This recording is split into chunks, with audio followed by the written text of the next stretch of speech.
বাংলাদেশের অর্থনীতির স্তম্ভ যাদের উপর নির্ভর করে, যে রেমিটেন্স আসা না আসার উপর ভিত্তি করে বাংলাদেশের রিজার্ভ কতটুকু বাড়বে কিংবা কমবে তা নির্ভর করে, যে গল্প আমরা প্রতিনিয়ত শুনে এসেছি, এয়ারপোর্টে যাওয়া থেকে নিয়ে শুরু করে দেশে ফেরা পর্যন্ত যাদেরকে সবচেয়ে বেশি হ্যারাসমেন্টের শিকার হতে হয় তারা হলেন প্রবাসী। দেশের অর্থনীতির চাকাকে সচল রাখে তারা, অথচ সেই প্রবাসীদেরকে আমরা যথেষ্ট মূল্যায়ন করি না। এই মূল্যায়ন যে শুধু রাষ্ট্রীয়ভাবে ব্যাপারটা তা নয়, বরং পারিবারিকভাবেও তাদেরকে আমরা তেমন কোনো মূল্যায়ন করতে চাই না। তাই দি বাংলা পালস আজকে প্রবাসীদের গল্প শুরু করার মাধ্যমে একটি নতুন যাত্রা শুরু করলো। আমরা এই এপিসোডে যে কোনো একজন প্রবাসীকে নিয়ে আসবো, বিভিন্ন দেশ থেকে তারা জয়েন করবেন এবং তাদের ভেতরের না বলা কথাগুলো আপনাদের সামনে তুলে ধরার চেষ্টা করব। তারই ধারাবাহিকতায় প্রথম এপিসোডে আমরা আমন্ত্রণ জানিয়েছি জনাব গুলজার মোল্লা ভাইকে। তিনি রিয়াদ, সৌদি আরব থেকে আমাদের সাথে যুক্ত হয়েছেন। কথা না বাড়িয়ে চলুন তার সাথে আমরা একটু পরিচয় হয়ে নেই। গুলজার মোল্লা ভাই, আপনাকে স্বাগত জানাই আমাদের এই আয়োজনে। আপনি কি আমাকে শুনতে পাচ্ছেন? জি, আসসালামু আলাইকুম রহমতুল্লাহ। কেমন আছেন সজীব ভাই, ভালো আছেন? জি আলহামদুলিল্লাহ, আমি ভালো আছি। আপনি কেমন আছেন গুলজার ভাই? আলহামদুলিল্লাহ রাব্বিল আলামিন, আলহামদুলিল্লাহ। ধন্যবাদ জানাচ্ছি বাংলা পালসকে আমাদের প্রবাসীদেরকে নিয়ে চিন্তা করার জন্য। এই যে অন্তঃস্থল থেকে আপনাদেরকে সাধুবাদ জানাই যে আপনারা এরকম একটা চিন্তা করতে পেরেছিলেন, যেটি হয়তো আরো আগে ওকে। করা উচিত ছিল। যারা আপনার ইন্ট্রোটা শুনতেছিলাম আর নিচে চিন্তা করতেছিলাম যে আসলেই বাংলাদেশের অর্থনীতিতে যারা বিশাল একটা অবদান রেখে যাচ্ছে, সেই প্রবাসীদেরকে আসলে যতটুকু মূল্যায়ন করা দরকার, একজন রাষ্ট্রীয় নাগরিক হিসেবেও যতটুকু করা দরকার, আসলে অতটুকু তারা পাচ্ছে না। আসলে নিজেরা বিলীন হয়ে এই দেশকে করেই যাচ্ছে প্রতিনিয়ত। যাক, এরকম একটা চিন্তা করার জন্য আপনাকে ধন্যবাদ। ইনশাআল্লাহ আপনার সাথে কথা হবে। হ্যাঁ, জি, পর্যায়ক্রমে আপনাকে যুক্ত করতে জাজাকাল্লাহ পেরে খাইর। আমরাও খুব খুশি। দর্শক, আপনাদেরকে একটু বলে রাখি, আমরা এই এপিসোডে আলাপ করব মূলত যে কথাগুলো কেউ কখনো জানে না। একজন প্রবাসীদের জীবন কতটা কঠিন বাস্তবতার ভেতর দিয়ে যায়, কতটা কান্না ভেজা রাত তাদের যায়, এবং কত পরিস্থিতির ভেতর দিয়ে তারা হাসি মুখে সমস্ত চাপ সহ্য করে পরিবারের সাথে সঠিকভাবে কথা বলেন, যাতে পরিবার আহ মনের দিক থেকে ছোট হয়ে না যায়, পরিবার যাতে তাকে আবেগে আপ্লুত হয়ে না যায়। সে কারণে তারা সেই কান্না লুকিয়ে, সেই দুঃখ কষ্ট লুকিয়ে পরিবারের সঙ্গে কথা বলেন। আর তারপরে দেশের কিছু ব্যাপার তো রয়েছেই। আমরা তেমনি গল্প শোনার জন্য আজকে গুলজার ভাইকে এখানে আমন্ত্রণ জানিয়েছি। এবং গুলজার ভাই, বলে রাখা ভালো, গুলজার ভাই গাজীপুরের মানুষ এবং গাজীপুরের শ্রীপুরে ওনার বাড়ি। উনি জাতীয় বিশ্ববিদ্যালয় থেকে অনার্স করেছেন এবং মাস্টার্স করেছেন কারিগরি শিক্ষা বোর্ড থেকে নেটওয়ার্কিং হার্ডওয়্যার অ্যান্ড সফটওয়্যারের উপরে। উনি ডিপ্লোমাও করেছেন এবং পরবর্তীতে গুলজার মোল্লা ভাই 2012 সাল পর্যন্ত দেশে ছিলেন এবং তার পরবর্তী সময়ে উনি সৌদি আরবে যান এবং সেখানে ওনার কার্যক্রম শুরু করেন। এবং 2012 সাল থেকে শুরু করে আজকে 2026 পর্যন্ত উনি সেখানে কর্মরত রয়েছেন। বিভিন্ন ভাবে ওঠা নামা, চড়াই উতরাই, বন্ধুর পথ পেরিয়ে আজকে উনি এখানে এসেছেন। কিন্তু ওনার সেই ব্যাগে, ওনার মনের ভেতরে, অন্তরে সেই এক যুগেরও বেশি সময়ের নানান কষ্ট এবং দুঃখের গল্প রয়ে গেছে, যেটা কেউ কখনো শুনতে চায়নি। হয়তো অনেক ক্ষেত্রে কাছের মানুষরাও জিজ্ঞেস করেনি কেমন আছেন। আমরা কথা না বাড়াই, আমরা গুলজার ভাইয়ের কাছ থেকে শুরু করি। গুলজার ভাই, আপনি জি, বলতে শুরু করেন যা আপনি বলতে চান। জি, আলহামদুলিল্লাহ, আলহামদুলিল্লাহ রাব্বিল আলামিন। আল্লাহকে শুকরিয়া জানাচ্ছি এই জন্য যে আজকে সুস্থতার সাথে আমি আপনার সাথে কথা বলতে পারছি সেজন্য। আলহামদুলিল্লাহ। প্রবাসে আসলে সর্বপ্রথম প্রবাসে আসার চিন্তা হয় কেন, এটা আমাদেরকে আগে জানা দরকার। আসলে আপনারা জানেন আমাদের দেশ হচ্ছে অনুন্নত একটা দেশ।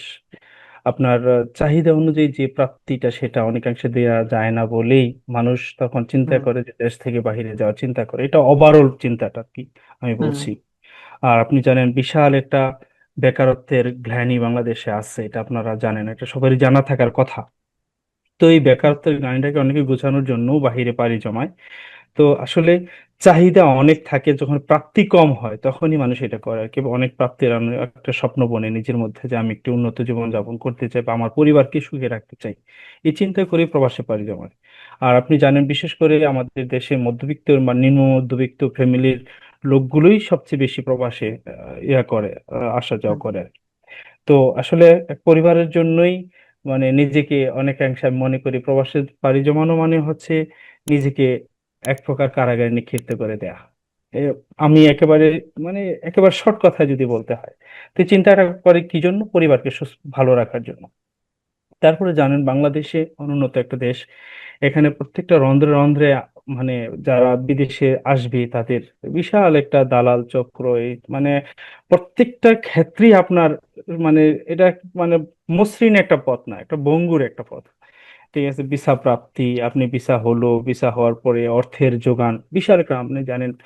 আহ বিশেষ করে আমি আমার কথাটাই বলি, আমি যখন প্রবাসে আসবো তখন বিশেষ করে 2012 সালের দিকে সৌদি আরবের ভিসা বন্ধ বন্ধ ছিল।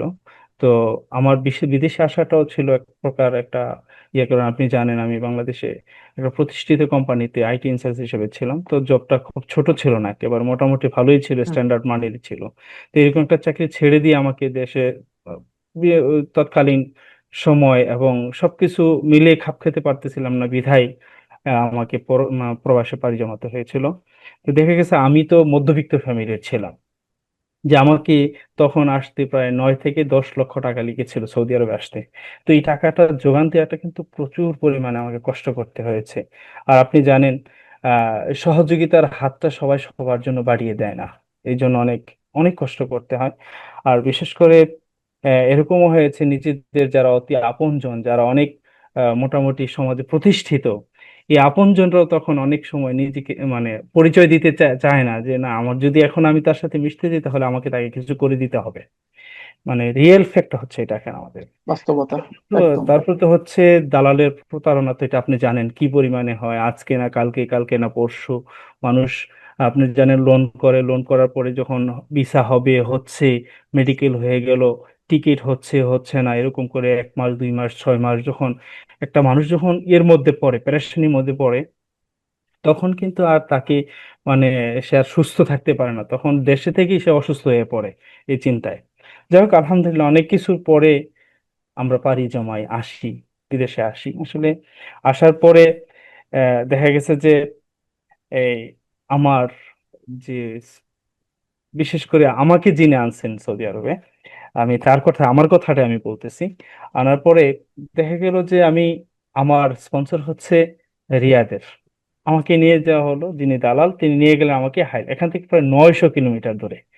সেখানে নিয়ে আমাকে রাখতেছেন 1 দিন 2 দিন 3 দিন 5 দিন, আমার কফিল নেই, কিছু নেই, কোথায় আমি আসছি, মেডিকেল নেই। মানে সচরাচরই তো মানুষ চায় যে তার বৈধ কাগজপত্র গুলো কোথায় এটা জানার জন্য। আর মোটামুটি একটা লেভেলে থাকার কারণে তো আর একটু চিন্তা ভাবনা বেশিটা ছিল আমার মধ্যে। তো আমাকে দালাল এক প্রকার ব্ল্যাকমেলিং করে ফেললো, ব্ল্যাকমেলিং করে আমাকে হুম। দেখা গেছে আমার পরিবারকে আরো চাপ দেওয়া শুরু করলো যে আরো আমাকে অনেক টাকা দিতে হবে, দিলে হয়তো বা তার কাগজপত্র এটা এটা করে দেবো, অথচ তার সাথে সবকিছু কন্ট্যাক্ট ছিল যে আমার এর মধ্যেই আমাকে সবকিছু করে দিতে হবে। তো দীর্ঘ পদযাত্রার আসলে ওই শুরুটা ছিল আসলে খুবই কঠিন, কঠিন থেকে ওকে। কঠিনতর। গোজার ভাই, আমি এই জায়গাতে দর্শকদের জন্য একটু বলে নিতে চাই যে গোজার ভাই, আপনি 8 থেকে 10 লক্ষ টাকা খরচ করে আপনি সৌদি আরবে গেলেন। রিয়াদে আপনার বন্দোবস্ত করবার কথা ছিল, যার মাধ্যমে আপনি গেছেন। যে আমি জি। মধ্যস্থতাকারী বলি বা দালাল বলি বা মিডলম্যান বলি, যেটাই বলি না কেন, আপনি গেলেন। যাওয়ার পরে ওখানে রিয়াদে আপনাকে না থেকে হাইল শহরে আপনাকে নিয়ে যাওয়া হলো, এবং সেখানে গিয়ে আপনি থাকতেছেন, কিন্তু আপনার রিয়াদে ফেরার কোনো বন্দোবস্ত হচ্ছে না। মানে আপনি না কোথায় থাকছেন, কি করছেন আপনি জানেন না। এবং একই সাথে এদিকে আবার ওই ওনারাই, ওই দালাল বলি বা ওই বা যার কথাই বলি না মধ্যস্থতাকারী। কেন, যার মাধ্যমে গিয়েছেন মধ্যস্থতাকারী, তিনি আপনার ফ্যামিলিকে আরো অতিরিক্ত টাকা মানে চাপ দেওয়া শুরু করলো, যেটা আবার আপনি জানতেন না, নাকি জি জানতে জি। পেরেছেন? না না, এই এটা আমি জানতে পারি নাই, এটা জানতে পারি না, পরে জানতে পেরেছি, তখন তো মোবাইলে ওকে। অতটা ইয়া ছিল না। তো দেখা যোগাযোগটা একটু ইয়া ছিল, কঠিন ছিল।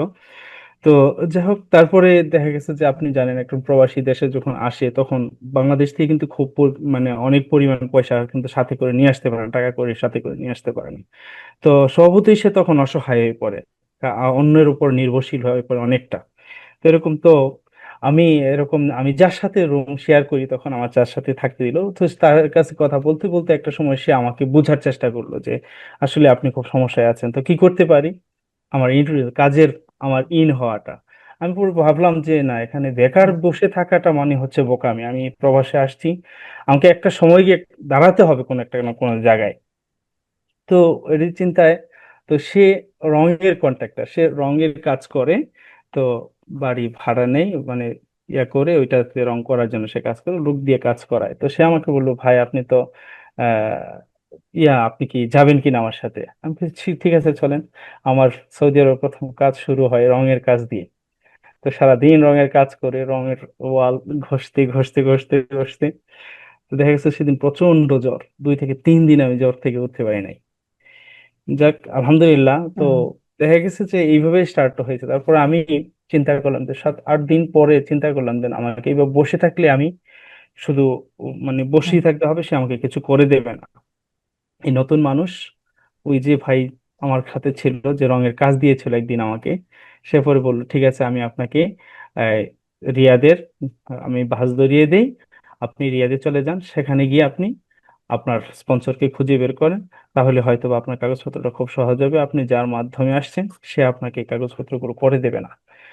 তো আমি ওই ওনার এই পরামর্শে, আমার কাছে পরামর্শটা যুক্তিযুক্ত মনে হয়েছিল, তারপর আমি ওনার কথায় চলে আসি রিয়াদে। রিয়াদে আসার পরে আমি দুই একজন বন্ধু, খুব কাছের দুই একজন বন্ধু পেয়েছিলাম, যারা কিছুটা সহযোগিতা আমাকে করেছিল। তবে সবচেয়ে বলে রাখা ভালো, আপনারা জানেন প্রবাসী যারা মূলত থাকে, শতকরা অনেক মানে শতকরা প্রায় 90 ভাগের উপরে ভালো মানুষ, আলহামদুলিল্লাহ। নব্বই ওকে, ভাগের উপরে ভালো মানুষ যারা সহযোগিতা করে, তাদের হৃদয়টা অনেক বড় হয়। আর কিছু খারাপ মানুষ হুম, আছে যাদের কারণে আসলে আমাদের দুর্নাম হয়ে যায় বাংলাদেশের। তো যাই হোক, হুম, এরকমই একজন বন্ধু আমাকে নিয়ে গেল, তার বাসা আমাকে জায়গা দিল, ছিলাম। তারপরে আমাদের এখানে যা চাকরির খোঁজ খবর করতে লাগলো, যে চাকরিতে যদি জয়েন করি একটা হুম, সময়, যে দেখা গেছে যে আমি আমার স্পন্সরকে খুঁজে পাবো। তো যদি আমার কাছে যদি অর্থ থাকে তখন আমি চিন্তাও করতে পারবো, ভিন্ন চিন্তাও করতে পারবো। তো সেই সুবাদে আমি জয়েন করি চাকরিতে। প্রথমত চাকরি হুম, মোটামুটি আহ, দুই 5-7 দিন, 5-7 দিন করার পরে মনে হলো যে না, এই চাকরিটা আমার দ্বারা সম্ভব হবে না। কল সেন্টারে যে ওই যে আপনার তখন যে হুম, ভিপিএন দিয়ে যে কথাগুলো বলতো, এগুলো একটু রিস্কি জব ছিল। তখন আমি হুম, মনে করলাম যে না, এটাতে যদি আমি জয়েন করি তাহলে আমার হয়তো যে কোনো সময় আমাকে দেশে চলে যেতে হতে পারে, আর এই অন্যায় কাজ এটা আমাকে দিয়ে হবে না। হুম, আমি ভাইকে বললাম যে আমি এই কাজটা করতে পারবো আচ্ছা, না। পরবর্তীতে বললো ঠিক আছে তাহলে অন্য জব দেখেনি। পরেই আমি আলজাবর একটা কোম্পানি আছে সেখানে জয়েন করি। এখানে একজন প্রতিষ্ঠিত ব্যবসায়ী ছিলেন এবং ভালো মানুষ ছিলেন, নুরুল ইসলাম আহমেদ। এই ওনার মাধ্যমে আমি ওনার কোম্পানিতে জয়েন করি।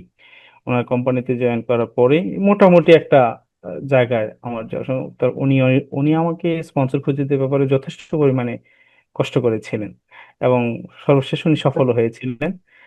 তো আরেকজন আমাদের এক কলিগ ছিল, ফরিদ করে নাম, ড্রাইভার ছিল।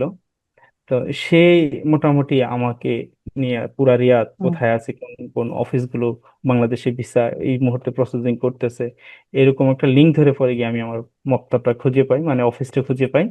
পাওয়ার পরে ওই ভদ্রলোকের সাথে হুম, যোগাযোগ করার পরে উনি বললেন যে আমি তো আপনাকে অনেক দিন ধরে খুঁজছি। পরে আমি তো বললাম যে আমি আমার হুম, তো কন্ট্যাক্ট দিয়ে দিছি। তো যাই হোক, উনি পরে আমার কাছ থেকে কিছু হুম, মানে ওই সময়ে ইকামা খরচটা, এই দেশের যে রেসিডেন্সিয়ার যে কস্ট ছিল সেটা একটু কম ছিল। তো উনি আমাকে প্রথমত আমাকে স্পন্সরের সাথে পরিচয় করে দেয়, মিট করায় দেয়, প্লাস আমার কাগজপত্রগুলো করে দেয়। সেটা 6 মাস পরে, 6 মাস পর্যন্ত আচ্ছা, আমাকে অপেক্ষা করতে হয়েছিল। ওকে, 6 মাস পরে, জি, আলহামদুলিল্লাহ। তো যাই হোক, এই কাজের মাধ্যমে তারপরে কাজ করতেছিলাম। আসলে প্রবাসী সবচেয়ে বড় হয়েছে আপনি কাজ করেন ঠিক আছে, কাজ করার পরে যদি আপনার স্যালারিটা যদি আপনি ডিউ টাইমে পান, তাহলে সেটা খুব হুম, আহ হয় আপনার জন্য, কাজে লাগে। অনেক সময় দেখা গেছে অধিকাংশ প্রবাসী, অধিকাংশ প্রায় 60 ভাগের উপর প্রবাসী যারা কাজ করে, সারা মাস কাজ করার পরে মাসের সে তার স্যালারি পাবে সেটা সম্পর্কে সে নিশ্চিত না। বুঝতে পারছেন, এটা শুধু আমার কমিউনিটির জন্যই দেখা গেছে। তো এই ক্ষেত্রে মানে অনেক সময় আমরা প্রবাসীরা প্রচুর পরিমাণে হ্যারাসমেন্ট হয়, দেখা গেছে যেসব কন্ট্রাক্টিং কোম্পানিগুলো যেগুলো আছে, সাপ্লায়ার কোম্পানি যেগুলো আছে, মাসকে মাস কাজ করাচ্ছে, কাজ করানোর পরে সে 5 মাস 6 মাস 6 মাসের স্যালারি পাবে। সেই স্যালারিগুলো দেখা গেছে যে তাকে দিতে হবে, এই চিন্তাটাই থাকে না অনেকাংশে। এই স্যালারিটাও তার কি করে, হুম, স্যালারিটা মেরে দেয়। মানে ওই ওই সময়টা প্রবাসী, অনেক অনেক প্রবাসী গুলো নিঃস্ব হয়ে যায়। তো আলহামদুলিল্লাহ এই ক্ষেত্রে আমি একটু সহযোগিতা পেয়েছিলাম, যিনি আমাকে জবটা দিয়েছিলেন ভালো মানুষ থাকে, উনি আমাকে স্যালারিটা মোটামুটি ডিউ টাইমে আমাকে দিয়েছিলেন কয়েক মাস, আলহামদুলিল্লাহ। হুম তো আরেকটা বিষয় হচ্ছে, মানে এখানে বলে রাখি যে আসলে প্রবাসীরা যে, মানে আমার এসে প্রথম অভিজ্ঞতা যেটা ঈদ ছিল। আপনি জানেন আমি আসছি মার্চ, এপ্রিল, মের মের দিকে, তখন রমজান, রমজান মাস রমজান মাস শেষে সম্ভবত ঈদ। তো হুম একটা, মানে জানেন বাংলাদেশে ঈদ মানে হচ্ছে বাড়তি একটা আনন্দ, হুম হুম সবকিছু। তো আমি প্রস্তুতি নিচ্ছি ঈদের জন্য, সবার জন্য মোটামুটি আমার কাছে যা টাকা পয়সা ছিল পরিবারের জন্য পাঠিয়ে দিলাম ঈদ করার জন্য। হুম তো পরবর্তীতে আমি দেখি যে আমার কাছে আমার একটা পাঞ্জাবি কেনার মতো পয়সা আমার কাছে নেই। আমি পরিবারের সবার জন্য, এ, তার জন্য এটা, তার জন্য এটা, সবার জন্য দিলাম, দেওয়ার পরে আমি দেখি আমার পকেটে আমার একটা পাঞ্জাবি কেনার টাকা নেই। প্রথম শকড হলাম এখানে। তারপরে আমি আমার যে যারা রুমমেট ছিল তাদেরকে জিজ্ঞেস করলাম যে আপনাদের ক্ষেত্রে কি এরকম হয়, তা আমাদের এই যে আমরা তো আজকে নতুন পাঞ্জাবি কেনার কথা ছিল, কই আমরা তো কেউ নতুন পাঞ্জাবি নেই নাই তো, নতুন জামাও নেই নাই তো, পুরোনো যেগুলো আছে সেগুলো দিতে আলহামদুলিল্লাহ, যে আজকে ঈদের ঈদের নামাজ পড়তে যাব। তো মজার একটা জিনিস হলো, এখানে ফজর পর পরই ইয়া হয়ে যায়, ঈদের নামাজ হয়ে যায়, ঈদের নামাজে গেলাম, সেখানে মোটামুটি একটু আলহামদুলিল্লাহ যারা ছিল মোটামুটি 1 ঘন্টা এই নামাজ পর্যন্ত আহ, আমরা ইয়ে করলাম, নামাজ টামাজ শেষ করলাম, নামাজ শেষ করার পরে আসার পরে দেখি যে ভিন্ন চিত্র, যেখানে একটু পায়েস হবে, সেখানে একটু খাবার দাবার হবে, সব কিছু হবে, হওয়ার পরে একটু খোঁজ গল্প হবে, একটু এদিক সেদিক যাওয়া হবে। দেখলাম যে ওই ঈদের নামাজ থেকে আসলো, আসার সাথে সাথে এই সবগুলো ভাই সে রুমের লাইট গুলো বন্ধ করে ঘুমিয়ে পড়লো। এই তার ঈদ, এই ঘুমটাই তার ঈদ। এর মধ্যে ঈদের মধ্যে আসলে সবচেয়ে বড় ছিল, তৎকালীন সময় আসলে মোটামুটি মোবাইলের যুগগুলো ছিল এরকম যে এখান থেকে ভিপিএন এর মাধ্যমে যেটা কথাগুলো বলে, এই কথাগুলো বলতে পারতো। তো স্কাইপি তখন ছিল প্রথম ভার্সন, আপনার জন্য স্কাইপিতে কথাবার্তা বলতো মানুষ। তো তখন একজন মানুষও মানে ঈদের মানে উইশ করে নাই যে আজকে ঈদ মোবারক বা এইটা সেইটা, কোনো প্রবাহী না। দেখলাম যে সবাই ঘুমিয়ে গেল। সেই জোহরের নামাজ, আসরের নামাজ, মাগরিবের নামাজ, এই মাগরিবের পরে একটু বের হয়ে এই এই একটু খাবার দাবার খেয়ে সে বসে রইলো। তারপরের দিন বাংলাদেশে ঈদ হবে, ওই তাদের খোঁজ খবর তারা নিচ্ছে। আমরা বাংলাদেশে যারা ঈদ করবে তারপরের দিন, তাদের খোঁজ খবর কেমনে, কি কিছু কিনলো কি কিনলো না, এই সমস্ত বিষয়গুলো আমরা জিজ্ঞেস করি। কিন্তু প্রবাসে সে আজকে কি খাইলো, সে কি রান্না করলো, সে কি করতেছে, সে কি পড়তেছে, এই ব্যাপারে আসলেই একেবারে আমরা নিতান্তই খুব মানে কৃপণতা করি বাংলাদেশে যারা গুলজার অবস্থান ভাই, করে। আমি একটু আপনাকে থামাচ্ছি। দর্শক আসলে গুলজার ভাই হয়তো কথাগুলো খুব স্বাভাবিকভাবে অনেক ক্ষেত্রে ঈদের সময় ঢাকা শহর থেকে শুধু বাড়িতে না, মানে তাদের যে কষ্টের মুহূর্তটা চলে আর কি, তো সেখানেই আমরা অনেক ক্ষেত্রে পেরে উঠি না, যে আমাদের মন কান্না করতে শুরু করে, আমরা থাকতে পারি না সেখানে, বাবা মা কান্না করে সেখানে, একটা বিদেশ বিভুঁইয়ে সেই মুহূর্তগুলো আসলে বর্ণনা করবার মতো নয়, যেটা বললেন গুলজার মোল্লা ভাই। গুলজার ভাই, আমি একটা কথা শুধু জিজ্ঞেস করতে চাই যে প্রথম ঈদটা কি মনে হয়েছিল আপনার, যে বাড়ি থেকে এত দূরে চাইলেও কথা বল, এগুলো এতটা ভাই, অ্যাভেলেবেল না। হ্যাঁ, এগুলো এতটা অ্যাভেলেবেল না। তো না, এই যে ব্যাপারটা, আহ তো এই আহ, ব্যাপারটা আসলে আমি এইভাবে বলি মানে কি আসলে। বলবো এইটা সেদিন অন্য। আমি ঈদের দিনের ব্যাপারটা বলি। তো সবাই তো ঘুমিয়ে আছে, তারা তো মোটামুটি অভিজ্ঞ, 3-4 বছর হয়ে গেছে, যে তারা অনেকটা খাপ খাইয়ে নিছে নিজেকে সময়ের সাথে। আমি তো নতুন, আমার কাছে বিষয়টা খুবই পীড়াদায়ক মনে হচ্ছিল যে আজকে মা নেই, বাবা নাই, ভাই বোন কেউ নেই, নিজের সহধর্মিণী সেও নেই। তো একা একই আমি একটা রুমের মধ্যে ঘুমিয়ে আছি, আমার ঈদ চলতেছে আজকে। আর সেদিকে বাংলাদেশে মোটামুটি সবাই পরিবার পরিজন নিয়ে আছে, ঈদের আনন্দ কেনাকাটা করছে। তো আসলে এই প্রবাসী, প্রত্যেকটা প্রবাসী বিশ্বাস করেন, এটা প্রত্যেকটা প্রবাসী, আমি যে পূরণ হয়ে গেল, সে এই ঈদের দিনের যে যন্ত্রণাটা তার, এটা আসলে অপূরণীয়। তার যে মনের যে যন্ত্রণাটুকু, এটা আসলে অপূরণীয়। কারণ প্রিয়জন কাছে না থাকলে সেটা তো ঈদ হয় না ভাই, যত কিছুই বলেন। আপনি আনন্দটা কখন হয়? যখন আপনার পরিবার পরিজন, বন্ধু বান্ধব সবাই আপনার সাথে থাকবে, তখন সেটা হয় আনন্দ, ঈদ। আপনার সেখানে কেউ নেই, আপনি একা। তো সেখানে আপনি সেই আনন্দটা কোথা থেকে পাবেন ভাই? এটা তো একটা গুলজার ভাই, একটা মরুভূমির মতো। প্রশ্ন আমি করতে চাই বেসিক। আপনার প্রবাসে কোনো ভাই হয়তো তখন ঈদের শুভেচ্ছা জানালো না, খবর নিল না, আপনি প্রথম ঈদ করছেন সেখানে। আপনি যখন পরিবারের সাথে কথা বলেছিলেন, পরিবার কি আপনাকে জিজ্ঞেস করেছিল যে তুমি কোনো কিছু কিনেছো কিনা, পাঞ্জাবি কিনেছো কিনা? আপনার আম, বাড়ির মানুষজন কি জানতে চেয়েছিল যে আজকে কি খেয়েছো, কি আয়োজন ওখানে? এই মানে নাকি ব্যাপারটা এমন যে একতরফা ভাবে আপনিই কল করবেন, যেহেতু তাদের এখান থেকে কল করা আরো সমস্যা, আপনি হুম, কল করে শুধুমাত্র তাদের খোঁজ নেবেন, আপডেট নেবেন, কিন্তু তারা কি আসলে ওইভাবে ফিল করে জিজ্ঞেস করে? আসলে এটা মানে যখন পরের দিন ফোন হয়েছে ঈদের, ঈদের জন্য পরের দিন সবার সাথে কথা হয়েছে অনলাইনে।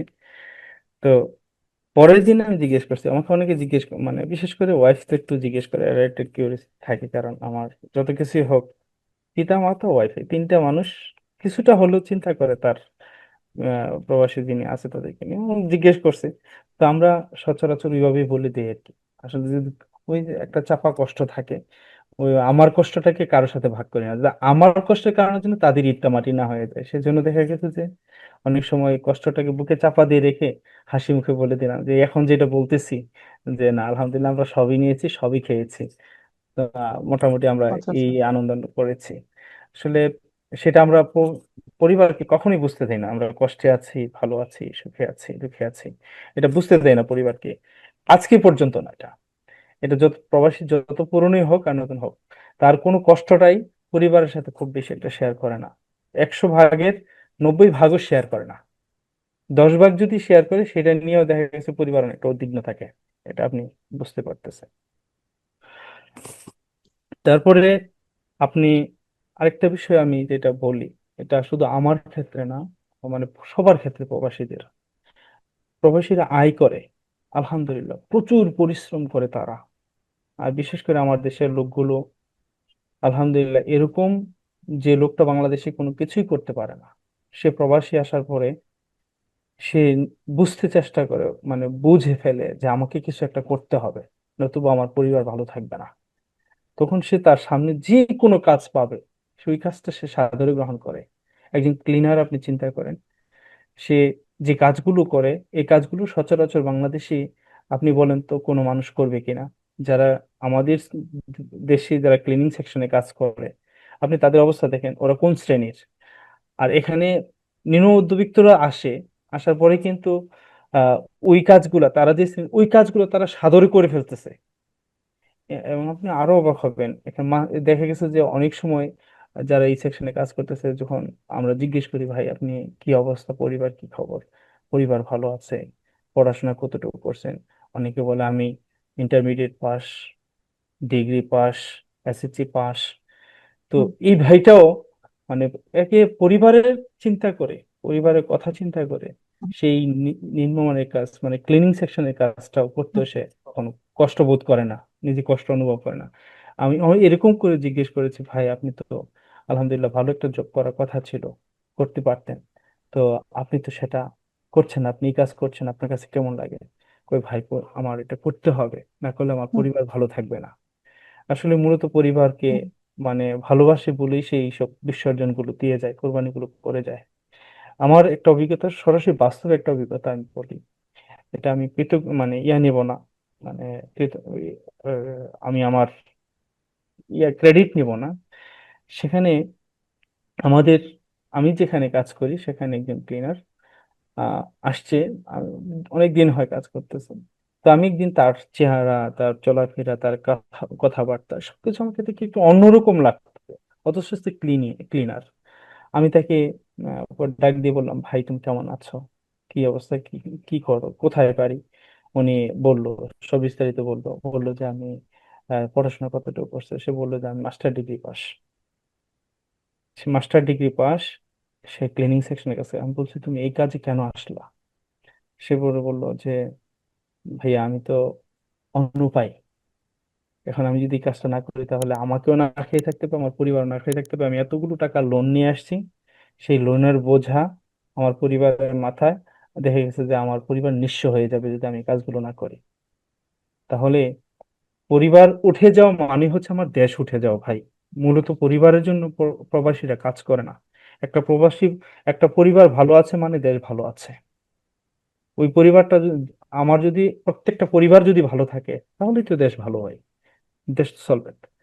তো পরিবার নিয়ে শুধু চিন্তা করে না প্রবাসীরা। তো তারপরে আমি বললাম যে ভাই ঠিক আছে, তোমার যোগ্যতার আলোকে আমরা চেষ্টা করব, দেখি কোন জবের। আলহামদুলিল্লাহ দীর্ঘ 3 মাস অপেক্ষার পর তার জন্য ভালো একটা জব পেয়েছে।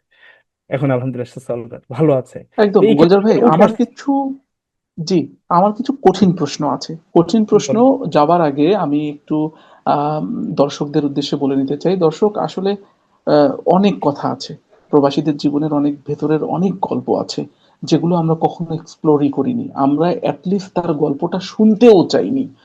আমরা একতরফা ভাবে শুধুমাত্র আমাদের কথা বলে গিয়েছি। যে কথাটা গুলজার ভাই বললেন যে পরিবার ভালো থাকলেই দেশ ভালো থাকবে, এবং উনি শুরুতেই কথা বলেছিলেন একটা, যে যারা প্রবাসে যায় তারা মূলত কারাগারে যায়। এই কথাটা আজকে এক যুগেরও বেশি সময় প্রবাসে থাকার পর গুলজার ভাইয়ের উপলব্ধি। মানে সেই কথাটা হয়তো আমরা অনেকে কল্পনাও করি না, চিন্তাও করি না যে ব্যাপারটা কি দাঁড়াচ্ছে। এরকম অনেক কথা নিয়ে এবং প্রবাসীদের অনেক কঠিন সিচুয়েশন নিয়ে, এবং সেই সিচুয়েশন গুলোতে তাদের অশ্রুসিক্ত নয়ন এবং কি করণীয় হতে পারে এটার উপরে একটা বই আছে। সে বইটি হলো প্রবাসীদের অশ্রুসিক্ত নয়ন। এটা লেখক মোহাম্মদ আব্দুল হাকিম, তিনি নিজেও একজন প্রবাসী। এবং এই বইটি কোথায় পাওয়া যাবে, কিভাবে পাওয়া যাবে, সেটা আমরা ডেসক্রিপশনে দিয়ে দিব। এই প্রবাসীদের অশ্রুসিক্ত নয়ন এবং করণীয়, এই বইটা যারা প্রবাসে যেতে চান এবং যারা প্রবাসে আছেন, তারাও এই বইটা সংগ্রহ করতে পারেন এবং পড়তে পারেন। আমি এই বইতেই আমি খুব গুরুত্বপূর্ণ একটা পয়েন্ট পড়েছিলাম গুলজার ভাই। সেটি হলো যে জি প্রবাসীরা বিদেশেও প্রবাসী, দেশেও প্রবাসী। এই কথাটা জি, এই বইতে লেখা ছিল। হ্যাঁ গুলজার হ্যাঁ। ভাই, আপনি মানে এটা আমার কাছেও আমার বাস্তবতা তাই মনে হয় যে জি আমি প্রবাসীরা দেশে এসে 2 মাস থাকলেও আমরা সে গল্প শুনি যে বাবা মারাও বাবা মা আত্মীয় স্বজন সবাই ঠেলতে শুরু করে যে কবে যাবে, কবে যাবি, কবে যাবেন। মানে এটা খুব অদ্ভুত লাগে। আমরা যখন ইউনিভার্সিটি থেকে বাড়িতে যেতাম, মানুষ হঠাৎ করে যখন অনেকদিন পর আমাদেরকে দেখতো, দেখার পরে জিজ্ঞেস করতো যে কবে যাবা। তো আমার কাছে খুব অবাক লাগতো, অনেকে এটাও জিজ্ঞেস করতো না যে কবে আসছো, ডিরেক্ট জিজ্ঞেস করতো কবে যাবা। তো এটা একটা ফ্যাক্টর। গুলজার ভাই, এই অভিজ্ঞতাগুলো আপনার কেমন, আহ, সেটা যদি একটু এই বলেন। ব্যাপারে, জি ভাই আমি এই ব্যাপারটার আগে আমি আরেকটা কথা বলে নিচ্ছি, কথাটা আসবো ইনশাল্লাহ। সেটা হচ্ছে শিওর, দেখেন, শিওর। আমরা যে আয় করি, আয়ের টাকাটা হুম। যদি আমার বাবাকে পাঠাই, বাবার অ্যাকাউন্টে পাঠাই, আমার পরিবার কষ্ট পায়।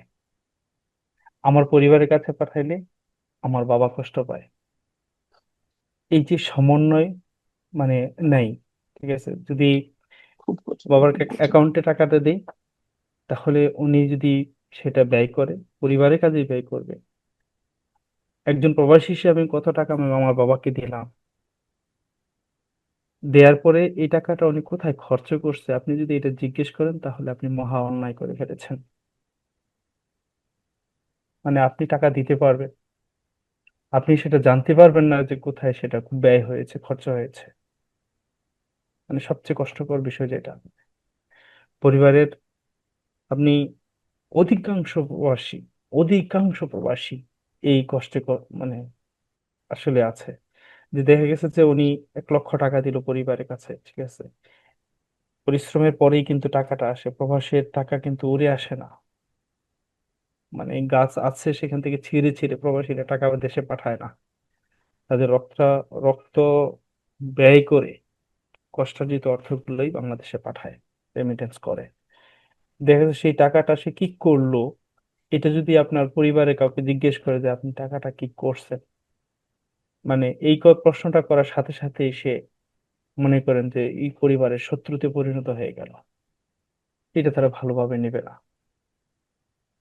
সেই হাজারটা কষ্ট করে টাকাটা পাঠিয়েছে, এই টাকাটা কোথায় ব্যয় করেছিল, অভিভাবক হিসেবে যারা দায়িত্বে ছিল বাংলাদেশে তাদের দরকার ছিল তাকে অবহিত করা যে এই টাকাটা এই এই খাতে আমি ব্যয় করেছি।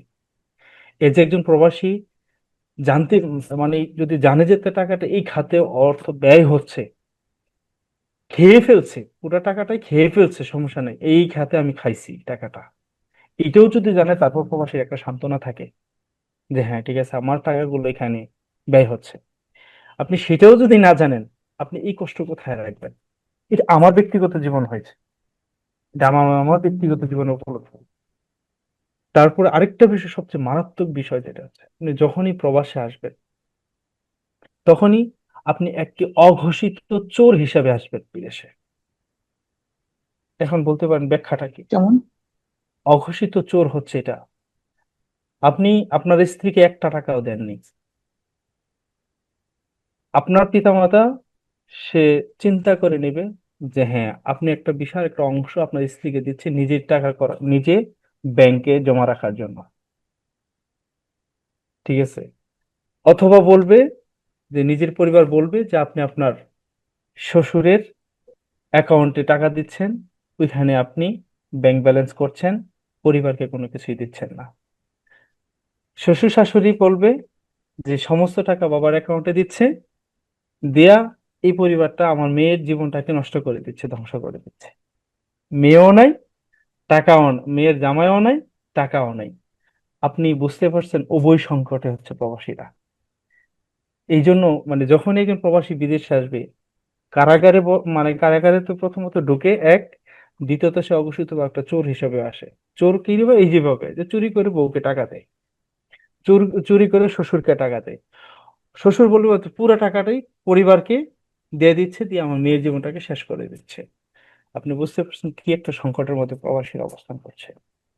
এটা গেল একটা। আরেকটা যেটা আমাদের ভাই যেটা বললেন, আমাদের এই বইটা বিশেষ করে প্রবাসীদের অস্ত্রসিদ্ধ নয়ন, এই বইটা আমি পড়েছি, বেশ কয়েকবার পড়েছি। আল্লাহ ভাইকে নেক হায়াত বাড়াই দিক, এবং আব্দুল হাকিম ভাইকে এই প্রবাসীদেরকে নিয়ে চিন্তা করার তৌফিক দিক আরো বেশি বেশি করে। তো কিভাবে আমি এখানে কাজ করি, আমি প্রবাসী, সৌদি আরব প্রবাসী, আমি দেশে যাচ্ছি, দেশে গেলে আমাকে আমার সবকিছু, আমি 3 মাস থাকবো, এই থাকা পর্যন্ত আমার খাওয়া দাওয়া, ঘুম, চলাফেরা, কোথায় যাব, কোথা থেকে কোথায় যেতে হবে, এই সব কিছু আমাকে ম্যানেজ করেই দেশে যেতে হবে। গিয়ে আমাকে চলে একটা ফিরে বাজেট করতে হবে।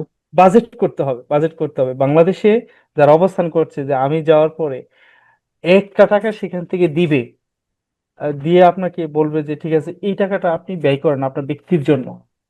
আপনি কিন্তু দেশ থেকে বিভিন্ন সময় বিভিন্ন ইয়েতে টাকা পাঠাচ্ছেন, সমস্ত টাকা পাঠিয়ে দিচ্ছেন, দেওয়ার পর আপনাকে কি করতে, আপনি দেশে যাওয়ার আগে আপনাকে এখান থেকে চিন্তা করে যেতে হবে, আমি দেশে গিয়ে আমি কি ব্যয় করবো আমার জন্য, পরিবারের জন্য কি ব্যয় করব। এটা আপনাকে সাথে করে নিয়েই তারপর আপনাকে যেতে হবে দেশে। এক্ষেত্রে বিশাল একটা বিষয়। তারপর তুই যে বললেন যে কবে যাবে, এতদিন বসে বসে খাইলে কি হবে? মানে আপনি চিন্তা করেন, একটা প্রবাসী যায় 2 বছরে একবার যায়, কেউ 1 বছর একবার যায়, যে 1 মাস থাকবে, 2 মাস থাকবে, 3 মাস থাকবে, এর মধ্যে তাকে যে শান্তিটুকু দেওয়া দরকার, পারিবারিক অন্যভাবে যারা আছেন, যে যা করা দরকার, আসলে অতটুকু পায় না। দেখা গেছে যে একটু ওয়াইফকে সময় দিবে, স- যারা পিতামাতা আছে, দেখা গেছে যে এটা ভিন্ন চোখে দেখে, যে এত পরিবারের প্রতি এত আধিক্যতা দেখানোর দরকারটা কি। এই যে বিষয়গুলো, এটা কিন্তু আসলে খুব বেশি প্রিয়া দেয়। কারণ সে খুব সংক্ষিপ্ত একটা সময় পায়, এই সময় সে অনেকগুলো বিষয় সে কল্পনা করে যায় এখানে থেকে, প্রবাসী থেকে, যে আমি এইগুলো এগুলো করবো বাংলাদেশে গেলে। দেখা গেছে যে ওই বিষয়গুলো যখন আপনি করতে যাবেন, দেখা গেছে যে আপনি মানে তাদের উদ্দেশ্যে কারণ হয়ে দাঁড়াবেন। পরিবারের অন্য সব সদস্য যারা আছে, তারা এটা আপনাকে ভালো চোখে দেখবে না, ভালো চোখে নেবেও না, যে ঠিক আছে এটা আহ আসছে এতদিন পরে, একটু সময়টা ভালোভাবে কাটাক, এটা তারা চাইবে না। এইগুলো হচ্ছে। আর মানে সবচেয়ে বড় যে বিষয়টা হচ্ছে প্রবাসীদের, যেটা সবচেয়ে বড় কষ্টের যে বিষয়, মানে আমি যেটা আপনাকে হৃদয় দিয়ে উপলব্ধি করে আমি কথা, আমার ভাষা দিয়ে আপনাকে বোঝাতে পারবো না, সেটা হচ্ছে যখন আমার মেয়ে, আমার ছেলে যখন বলে যে বাবা, আমি তোমার কাছে যেতে চাই, তোমার কোলে উঠতে চাই, আমি তোমার কোলে উঠতে চাই, হুম। মানে আমি তোমার কাছে যেতে চাই, আমি তোমার সাথে ঘুরতে চাই, তখন আমি একজন বাবা হিসাবে আমার মেয়েটাকে একটু স্পর্শ করে দেখবো, ওই সময় তাকে সান্ত্বনা, মানে এই এই সুযোগটুকু হয় না। আপনি এই ওহ, এই কুরবানিটুকু আপনি কিভাবে চিন্তা করবেন? যে আমি আমার সন্তান, ফুটফুটে ছোট্ট ছোট্ট সন্তান, সে তার বাবার কোলে উঠতে চায়, যে আমি বাবা তোমার কোলে উঠতে চাই। তোমার উম, মানে আমার ছেলে ওই দিন বলতেছে যে বাবা তুমি কবে আসবে। আমি এই তো কিছুদিন পরে চলে আসবো ইনশাআল্লাহ। তো ঠিক আছে বাবা, তোমার সাথে আমি আমি এই দেশে থাকবো না, আমি তোমার সাথে চলে যাব। এই জন্য কারণ আমি তোমাকে অনেক বেশি মিস করি, আমি তোমাকে অনেক বেশি ভালোবাসি। বুঝতে পারছো?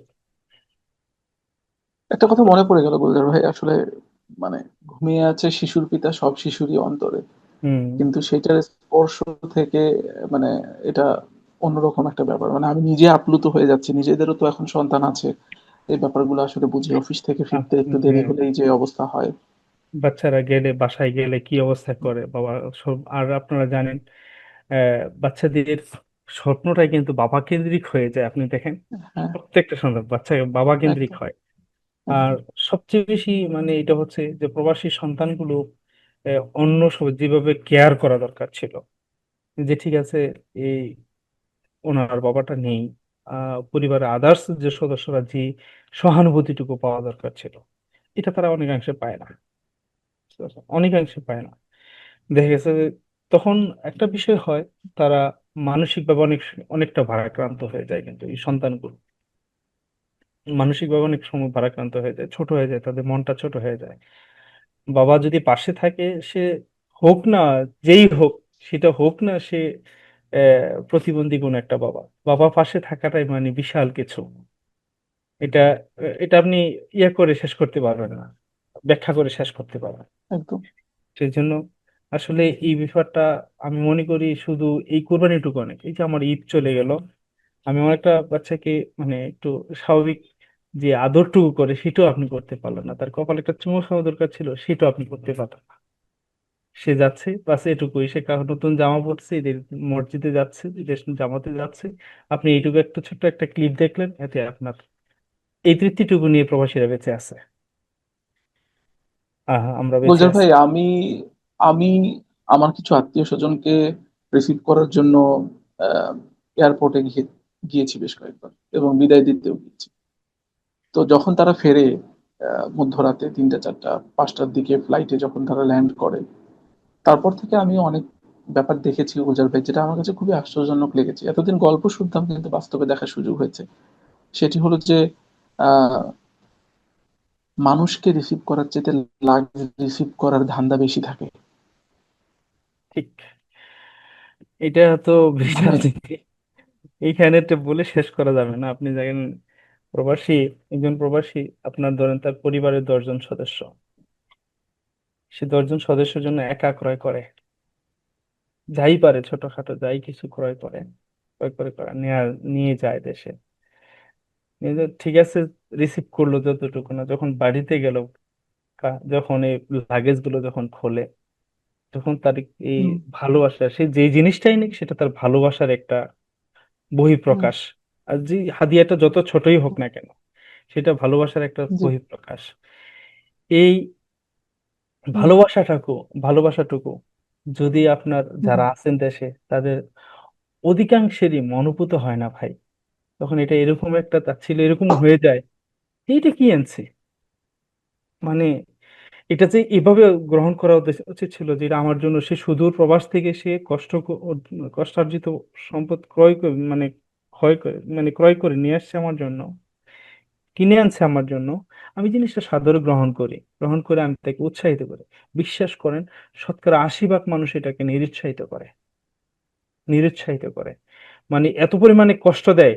তখন ওই উপহারগুলো যেটা ভালোবাসার রং মাখায় সে কিনছিল, তখন সেটা তার বেদনায় পরিণত হয়, তার ঘুমগুলো নষ্ট করে দেয় সেই রাতের। আপনি বিশ্বাস করবেন না, এই বিষয়টা এটা অসংখ্যবারে আমার জীবনে ঘটছে, আমার জীবনেও ঘটছে। আমি দর্শকদেরকে একটু মানে চিন্তা করতে বলতে বলি যে আসলে প্রবাসে যে মানুষটা এত কষ্ট করে এইরকম একটা সিচুয়েশনে প্রত্যেকের কথা মনে করে করে তার সর্ব পকেটের শেষ টাকাটুকু দিয়ে তিনি একটা কিছু কিনলেন, বাড়িতে আসার পর হয়তো সে বলছে এটা তার পছন্দ হয় না, এটা কি আনছে।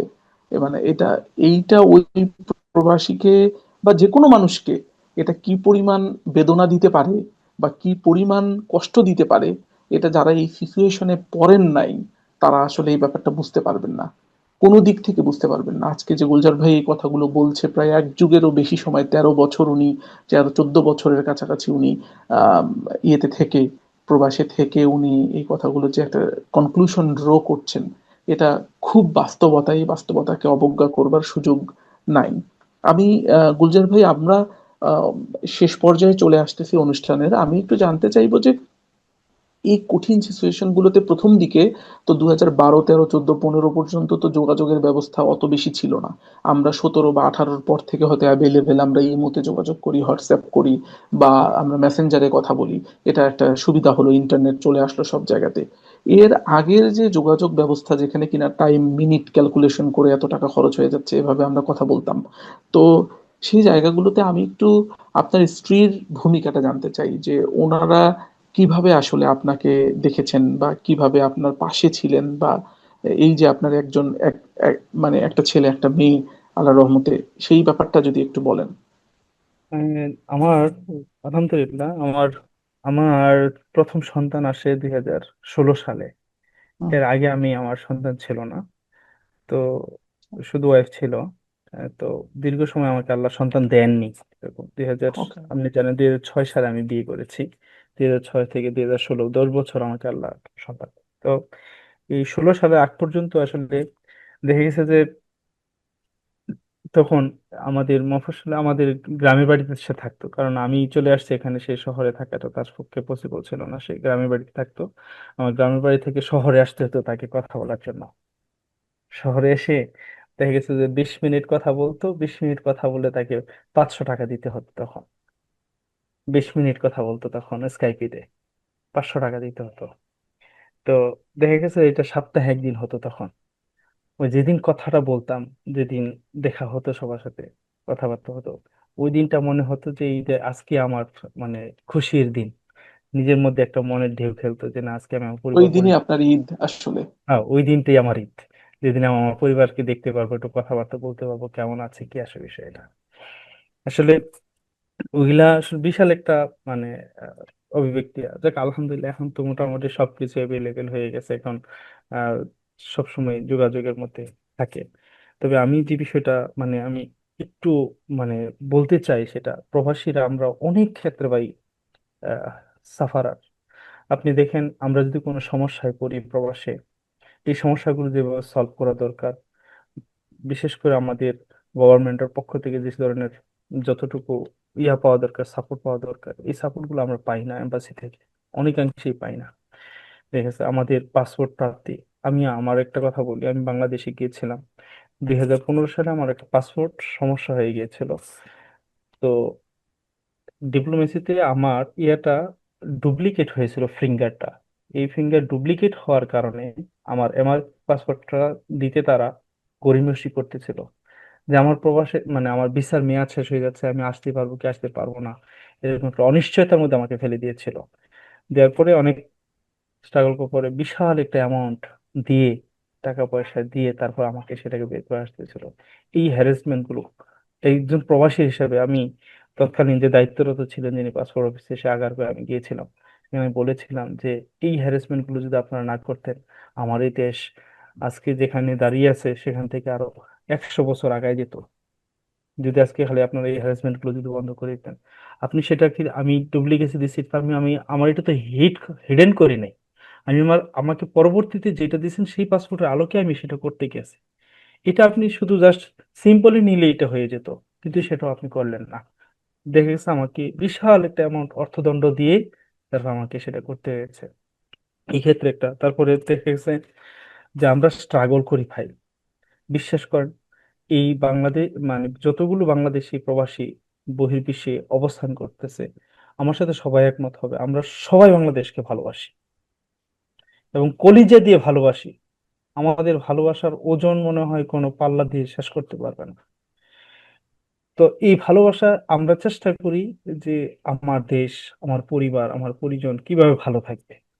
তো এই ভালো থাকার মানুষগুলো, দেশকে নিয়ে এত চিন্তা যারা করে, তাদের এই যে আপনার প্রথম যে আমাদের এয়ারপোর্টের যে রিসিপশন, আমাদের এয়ারপোর্টের যে কাজ কর্মকাণ্ড, এটা প্রায়শই প্রতিবন্ধী। এত কথা হওয়ার পরে, এত আলোচনা হওয়ার পরে, এত সমালোচনা হওয়ার পরে এই বিষয়গুলো আমরা এখনো উতরাইতে পারি নাই। তাহলে আমাদের এই আলোচনা, এই সমালোচনা, এই চিন্তা চেতনা, এই ভাবনা, আমাদের ফায়দাটা কি? আসলে আমরা প্রবাসীরা তখনই ভালো থাকবো যদি আমাদের দেশের মানুষগুলো ভালো থাকে। আমরা আমাদের ভালোটা চাই না। তারপর আপনি জানেন আমি হসপিটালে জব করি। হসপিটালে জব করার কারণে আপনি জানেন এখানে আমরা, একজন প্রবাসী কত কষ্টের পরে সে টাকাটা পাঠায়। হুম, হুম, সে এমন দেখেছে, ওর দীর্ঘদিন সে অসুস্থ, দীর্ঘদিন অসুস্থ। সে 1 থেকে 200 হুম, রিয়াল যদি খরচ করে, তার স্বাস্থ্যের উন্নতি হবে, তো স্বাস্থ্যটা ভালো হয়ে যাবে। এই 1-200 রিয়াল সে তার ব্যক্তির জন্য সে ব্যয় করে না ভাই। এই টাকাটা সে দেশে পাঠিয়ে দেয় পরিবারের সুখের জন্য। বুঝতে পারছেন?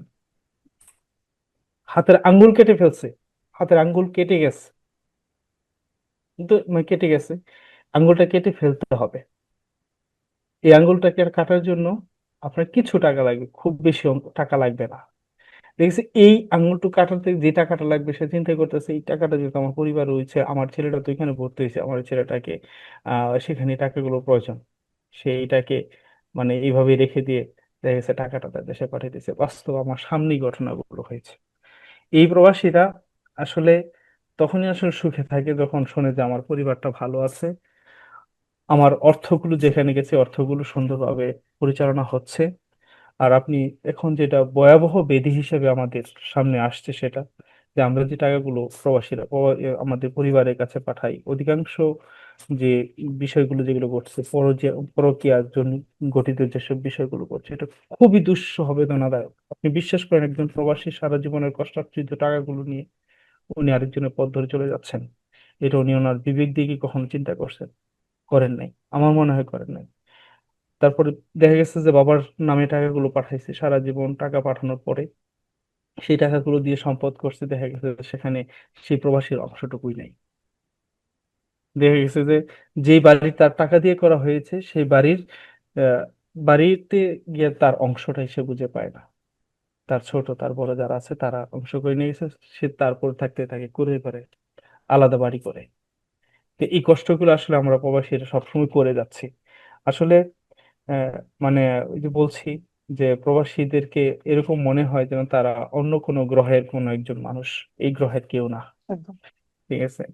তো আমরা আসলে তখনই মানে কষ্ট পাই আর কি, যে যখন আমাদের সাথে সুবিচার করা হয় না। আমাদের সাথে আসলে সুবিচার করা দরকার, এই যে দেশের, হুম, পরিবারের, সরকারের, সবার। বিশেষ করে আমি এই বিষয়টা করি। আর আরেকটা বিষয় হচ্ছে, আমি সেই প্রথম থেকে শুরু করে দীর্ঘ একটা, আপনি জানেন প্রায় 1 বছর, 1 যুগ হয়ে গেছে নিজের মধ্যে বিনিয়োগ করেছিলাম। বিশাল একটা ধরা খেয়েছি, তখন হার্ট স্ট্রোক করার মতো হয়ে গিয়েছিল।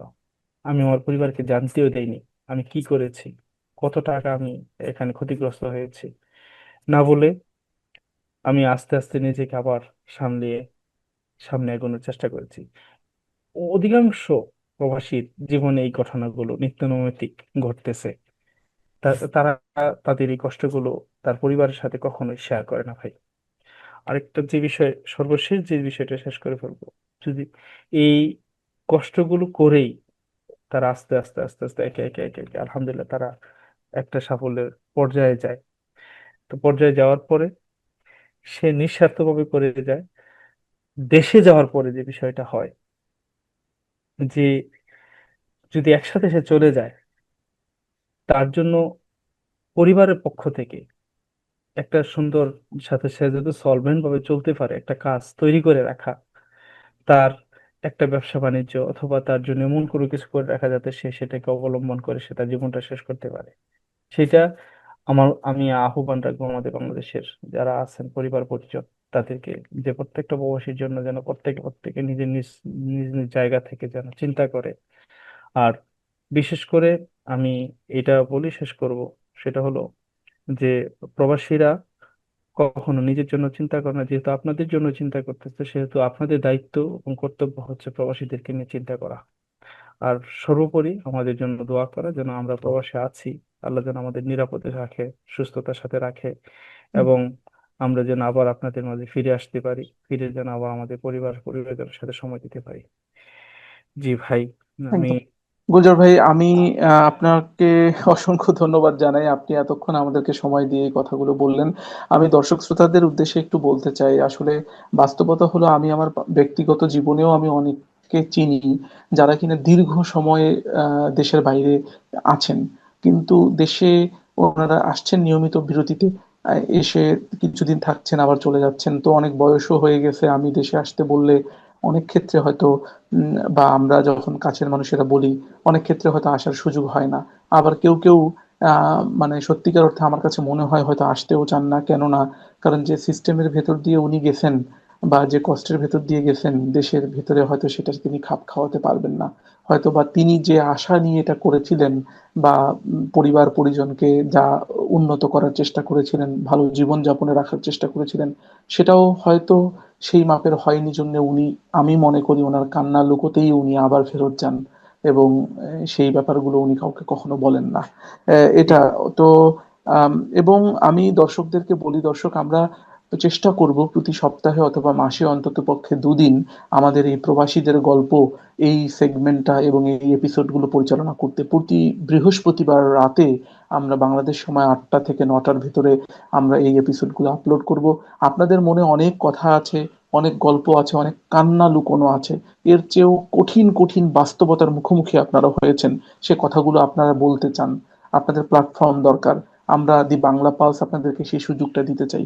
ডেসক্রিপশনে দেয়া আমাদের হোয়াটসঅ্যাপ নাম্বারে আপনারা যোগাযোগ করবেন, এবং আম, সেই যোগাযোগ করে আপনার কথা আমাদেরকে জানাতে পারেন।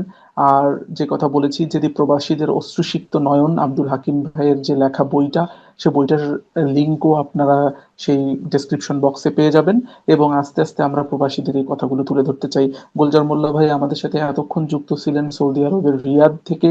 উনি গাজীপুরের মানুষ, গাজীপুরের শ্রীপুরে ওনার বাড়ি, এবং ব্যক্তিগত জীবনে ওনার বাবা মা এখনো বেঁচে রয়েছেন, এবং এক কন্যা এবং এক আহ, ছেলে সন্তানের জনক তিনি। তাদের জন্য শুভকামনা থাকলো। গুলজার মোল্লা ভাই, আপনি একদম শেষ মুহূর্তে 1 মিনিটে যদি কিছু বলতে চান আমাদের দর্শকদের উদ্দেশ্যে, এবং আপনার শেষ কথা যদি থেকে থাকে। জি আলহামদুলিল্লাহ, আসলে আমি দেশবাসীর প্রতি এটা আহ্বান রাখবো যে প্রত্যেকটা প্রবাসী আপনাদের সন্তান, প্রত্যেকটা প্রবাসী আপনাদেরই পরিবার পরিজনের অংশ। তাদের যে অর্জিত যে অর্থ, সে অর্থটাকে আপনারা তার তার কল্যাণে ও পরিবারের কল্যাণে আপনারা কাজে লাগাবেন। তাকে প্রতারিত করবেন না। সে যাতে তার দীর্ঘ এই সফর শেষে যেন বাংলাদেশে গিয়ে যেন সুন্দরভাবে জীবনটা অতিবাহিত করতে পারে, এই ব্যাপারে আপনারা উদ্যোগ নেবেন। এই আশা রেখে আমি আমার কথা শেষ করছি। আসসালামু আলাইকুম রহমতুল্লাহ।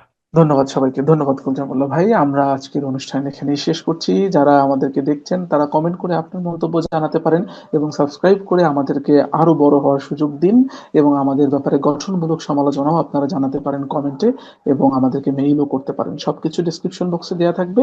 ভালো থাকুন, সুস্থ থাকুন। আগামী এপিসোডে আরো নতুন কোনো অতিথিকে নিয়ে, নতুন কোনো গল্প নিয়ে আপনাদের সামনে হাজির হবো ইনশাল্লাহ।